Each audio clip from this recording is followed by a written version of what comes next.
எனக்கு அதிகமாக வரக்கூடிய ஒரு கொஸ்டின் என்னென்னு பார்த்தீங்கன்னா, உங்களோட ஜீப் வந்து நீங்கள் வாங்கும்போது கேரளா ரெஜிஸ்ட்ரேஷனில் இருந்தது, அதை எப்படி வந்து தமிழ்நாடு ரெஜிஸ்ட்ரேஷனுக்கு சேஞ்ச் பண்ணீங்கிறது தான் ஒரு மிகப்பெரிய கேள்வியாக எவ்ரி டைம் வந்து எல்லோரும் கேட்குறது. ஸோ அது வந்து சிம்பிளாக நான் இதிலே ஆன்சர் பண்ணிடுறேன். எனக்கு வந்து TN74 ரெஜிஸ்ட்ரேஷனில் ஒரு ஜீப் வாங்கணுங்கிறது ஆசை. ஆல்ரெடி அந்த TN37 ஒரு கமாண்டர் இருக்குதுன்னு எல்லாருக்கும் தெரியும். நான் TN74 ஒரு 4 வீல் டிரைவ் எடுக்கணும்னு நான் ஒரு பிளான் பண்ணியிருந்தேன். இது ரொம்ப வருஷமாக உள்ள ஒரு காலேஜ் டே ட்ரீம்னு சொல்லலாம். பட் அது வந்து இப்போ லாஸ்ட் இயர் தான் என்னால் வந்து பண்ண முடிஞ்சது. மெயினாக என்னென்னா, நான் இங்கே வந்து நாகர்கோவிலில் நிறைய இடங்களில் வந்து ஜீப்ஸ் வந்து சர்ச் பண்ணினேன். பட் ரேட்லாம் ரொம்ப காஸ்ட்லிங்கிறத விட எனக்கு கம்ஃபர்டபுளான ரேட்டாக இல்லை. ஸோ நான் என்ன பண்ணிட்டேன்னா, இந்த பட்ஜெட்டுக்கு நம்ம வந்து எப்படி ஒரு பெஸ்ட்டாக ஒரு ஜீப் வாங்கலாம் அப்படிங்கிற ஒரு விஷயத்த பிளான் பண்ணேன்.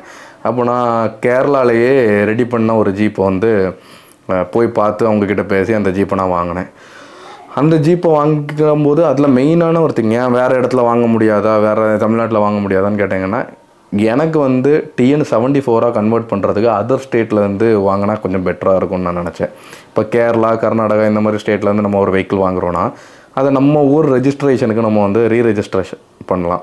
சம்திங் ஏன் தெரியல, TN74 எனக்கு வாங்கணும்னு ரொம்ப நாளாக ஒரு ட்ரீமு ஜீப்பு. அதனால் ஸோ நான் கேரளாவில் ரெடி பண்ணி வாங்கினது. நான் அங்கேருந்து நாகர்கோவிலுக்கு வந்து ரீரெஜிஸ்ட்ரேஷன் பண்ணேன். அதுக்கப்புறம் மெயினான கேள்வி வந்து அந்த ரீரெஜிஸ்ட்ரேஷன் ப்ராசஸ் வந்து எப்படி ஈஸியாக அப்படின்னு. அது ஈஸி தான். எப்படின்னா, நீங்கள் ஒரு பையர்கிட்ட வந்து ப்ராப்பராக NOC வாங்கி இது பண்ணிங்கன்னா ஈஸி. இப்போ எனக்கு வந்து செல்லர்கிட்ட வந்து ப்ராப்பராக NOC வாங்கி இது பண்ணிங்கன்னா ஈஸி. பட் எனக்கு என்ன ப்ராப்ளம் வந்ததுன்னா, என் செல்லர் முதல்ல கொடுக்குறேன்னு சொன்னார். அதுக்கப்புறம் கொஞ்ச நாளுக்கு அப்புறம் இழுத்தடிக்க ஆரம்பிச்சிட்டாரு. ஒரு கட்டத்துக்கு மேலே எனக்கு சூடாகிடுச்சு. ஒன்றும் தேவையில்லை போ அப்படின்னு சொல்லிவிட்டு நான் என்ன பண்ணேன், அதை வந்து என்னோடய பெரியம்மா பேரில் ரீரெஜிஸ்ட்ரேஷன் அங்கேருந்து நேம் ட்ரான்ஸ்ஃபர் பண்ணி அதுக்கப்புறம் நான் தான் NOC அப்ளை பண்ணி வாங்கினேன். அது ரொம்ப ரொம்ப காம்ப்ளிகேட்டடான ஒரு வேலை. அந்த வேலை தேவையே இல்லாதது. அது அந்த பையர்கிட்டே கொஞ்சம் பொறுமையாக இருந்து வாங்கியிருக்கலாம். பட் நான் நிறைய கற்றுக்கிட்டேன் அந்த விஷயத்தில். நிறைய கான்டாக்ட்ஸ் கிடச்சிது. நீங்கள் ஒரு ஸ்டெப் முன்னாடி போய் நான் எனக்கு தெரிஞ்சவங்க பேரில் ரீரெஜிஸ்டர் பண்ணிடுறேன், NOC நான் வாங்கிக்கிறேன், அந்த பேட்சை இடமே கொடுக்காதீங்க. அது ரொம்ப டஃப்பான ஒரு வேலை பார்த்துக்கோங்க. என்னோடய நிறைய நாட்கள் வேஸ்ட் ஆச்சு. என்னோடய மன நிம்மதியெல்லாம் போச்சு. ரொம்ப கஷ்டப்பட்டுட்டேன். ஏன்னா இந்த கேரளா MVDன்னு பார்க்கும்போது அவங்க என்ன, அவங்களுக்கும் போலீஸுக்குமே இப்போ நம்ம வந்து NOC நமக்கு வேணும்னா போலீஸ் வெரிஃபிகேஷன் சர்டிஃபிகேட் வேணும். அதாவது இந்த வண்டி மேலேயும் இந்த வண்டியோட ஓனர் மேலேயும் எந்தவித குற்ற செயல்கள் இல்லை அப்படிங்கிற ஒரு சர்டிஃபிகேட் வேணும். அதுக்கு நீங்கள் போலீஸ் ஸ்டேஷன் போகணும். உங்களை போட்டு நம்மளை அழகான அழகழிச்சிருவாங்க.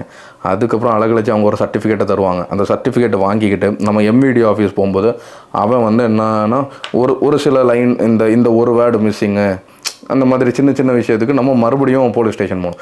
போலீஸ் ஸ்டேஷன் போனால் என்ன சொல்லுவாங்கன்னா, அது ஏன் வேலையே கிடையாது, அது MVDயோட வேலை, அவங்க தான் இந்த விஷயம்லாம் பார்க்கணும் அப்படின்னு இங்கேயும் அங்கேயுமா பயங்கர அலைச்சல். எனக்கு ஹெல்ப் பண்ண என் பெரியம்மாவுக்கு மிகப்பெரிய அலைச்சல். அப்படி போதும்னு ஆகிடுச்சு. அதுக்கப்புறம் இங்கே வந்து நாகர்கோவிலில் ரீரெஜிஸ்டர் பண்ணுறது ஈஸி தான். பட் நான் அந்த காஸ்ட் எதுவும் சொல்லலை. அது எல்லாேருக்கும் அப்படி இருக்க கரெக்டான அந்த காஸ்ட்டாக இருக்காது. ஏன்னா நாங்கள் ஃபேன்சி நம்பர்லாம் எடுத்து வந்தோம். அதனால் அப்படி அக்யூரேட்டான எப்படியும் ஒரு 50-60 ரூபா கிட்ட ஆயிரும் பார்த்துக்கோங்க. ஆனால் நீங்கள் எடுக்கிறீங்க ரீரெஜிஸ்டர் பண்ணோன்னா இது எல்லாமே மைண்டில் வச்சுக்கோங்க. மைண்டில் வச்சு பிளான் பண்ணுங்கள். என்னை பொறுத்த வரைக்கும் ஒரு பெரிய எரிச்சலான வேலை. என் ஃப்ரெண்ட்ஸ் எல்லாருக்கும் தெரியும், என்னோடய நிறைய கிளைண்ட்ஸுக்கு தெரியும் நான் எவ்வளோ கஷ்டப்பட்டேன் இதை ரீரெஜிஸ்டர் பண்ணி எடுக்கிறதுக்குன்னு. பயங்கர காம்ப்ளிகேட்டடான வேலை. அதனால் தேவையில்லாமல் அந்த மாதிரி ஒரு விஷயத்தில் போய் உங்களுக்கு ஒர்க்கு பெருசாக இல்லை, நீங்கள் ஒர்க் பண்ணி தான் உங்கள் ஃபேமிலியை பார்க்கணுன்னா கண்டிப்பாக இது உங்களுக்கு ஒர்க் அவுட் ஆகாத ஒரு வேலை.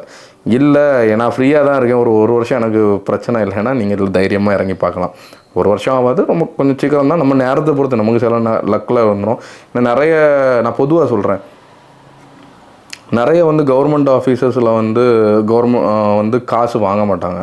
நான் எந்த ஸ்டேட்டையும் பொதுவாக சொல்கிறேன். நிறைய இடங்களில் வந்து காசு வாங்க மாட்டாங்கன்னு வச்சுக்கோங்க. ரொம்ப ஸ்ட்ரிக்டாக இருக்காங்கன்னு வச்சுக்கோங்க.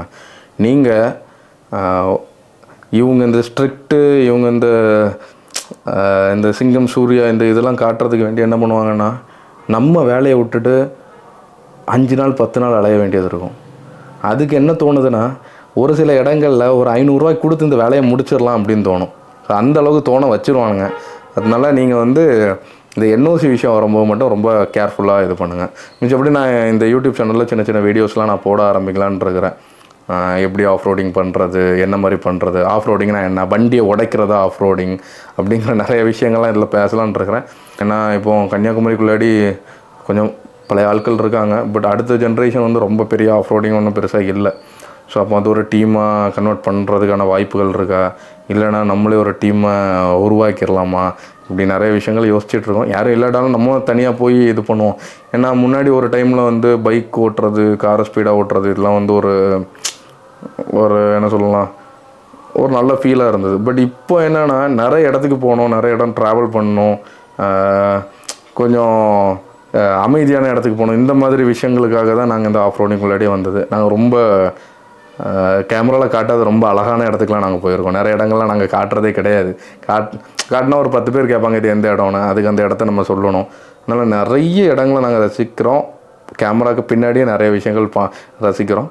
பட் சேஃபாக பண்ணுறோம். நாங்கள் அந்த ஆஃப் ரோடிங் சொல்லிட்டு இந்த வண்டியை மிஸ்யூஸ் பண்ணுறதில்ல, வண்டியை உடைக்கிறதில்ல. எவ்வளவு சேஃபாக அந்த வண்டியை கொண்டு போயிட்டு எவ்வளோ சேஃபாக கொண்டு வர முடியுமோ, ஏன்னா எப்படியும் ஆஃப் ரோடிங் வெஹிக்கிள்னால் கொஞ்சம் டேமேஜெலாம் ஆகும், அதெல்லாம் ஓகே ஃபைன். பட் எங்களோட ஈகோ எதுவுமே நாங்கள் அதில் காட்டுறதில்ல, ரொம்ப சேஃபாக போயிட்டு வரோம். ஸோ உங்களுக்கு ஏதாவது இது சம்மந்தமாக உள்ள டவுட்ஸோ வேறு ஏதாவது இருந்தாலுமே நீங்கள் எங்களுக்கு வந்து மெசேஜ் பண்ணலாம். கண்டிப்பாக எங்களோட இன்ஸ்டாகிராம் லிங்க் இதில் கொடுத்துருக்கோம்.